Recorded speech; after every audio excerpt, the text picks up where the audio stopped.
ZENETA, please repeat after me. Left hand.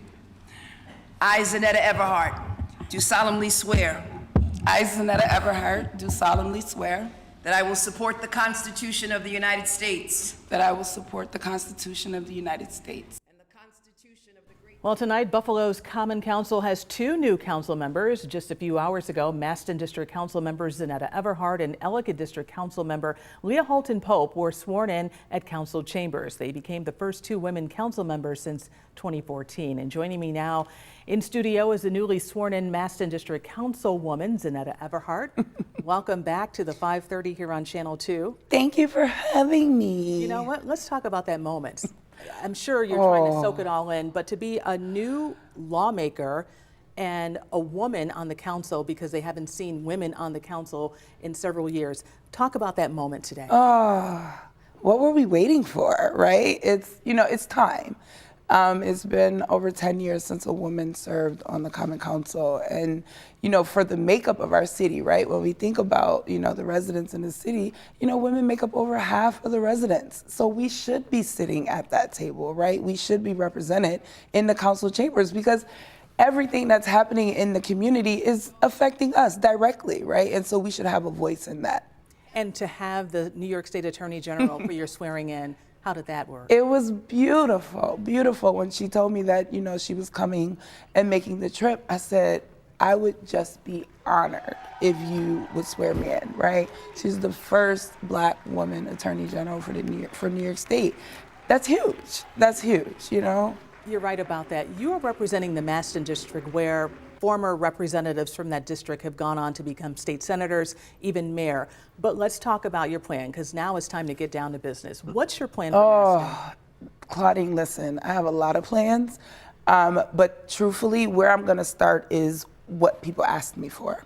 When I went and I knocked on their doors and I told them my big plans, right? I had all these big plans and I wanna do all these big things, and they said to me, can we just get the street sweepers? Can we get some flower pots? Can our neighborhood look like a neighborhood? And I said, you know what? Yes, because that's the easiest thing. That's the easiest ask, right? And so, yeah, I've already put a plan into place to make sure that we're ramping up cleaning in the MASTEN district, but also beautification of the MASTEN district.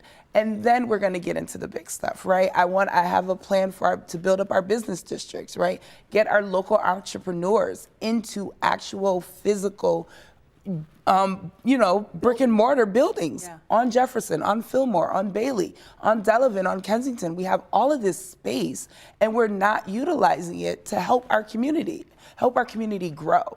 And so, yeah, I'm starting with business. I'm starting with housing. I have a housing plan to help our renters get into homes, but also to help our longtime homeowners fix up their properties, right? They are the ones that have been taking care of this community. They've been the glue, and so we have to give back to them. I'm glad you addressed that, because I think a lot of times people on the east side or East Buffalo will say that they're being underrepresented or not being heard from the speed humps and yet the potholes.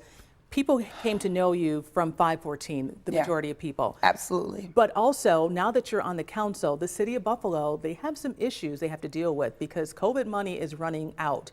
How are you prepared to deal with the financial distress that could possibly come to Buffalo? Well, the thing is, Claudine, is that we have to be creative in the way that we're looking for funding to fund these things that we need to do. We know, I've been in this work, right, for 7 years now, working with Senator Kennedy.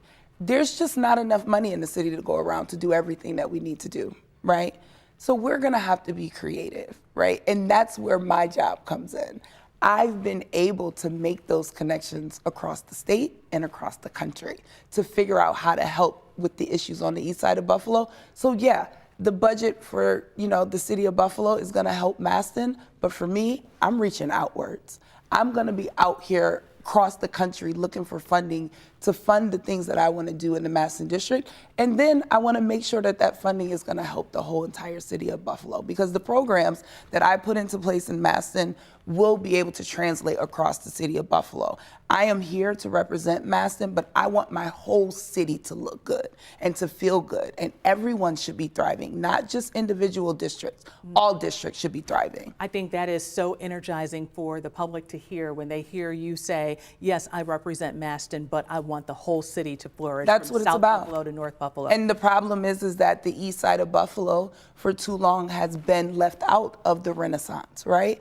And that's the problem. There has not been a full city plan of how are we helping everybody at the same time. We can't just single out different neighborhoods and different communities. We have to help all of the communities. Absolutely right. ZENETA Everhart, Councilwoman ZENETA Everhart, joining us here on the 530. Like Thank you you, said Claudia. when you were in D.C. on Capitol Hill, you said, for the people in the back, hear me loud and clear. Hear me loud and clear. Buffalo heard you loud and clear. Hey, MASTEN. All right. Thanks so much for joining us. Thank you for having me. Refreshing and new energy for sure.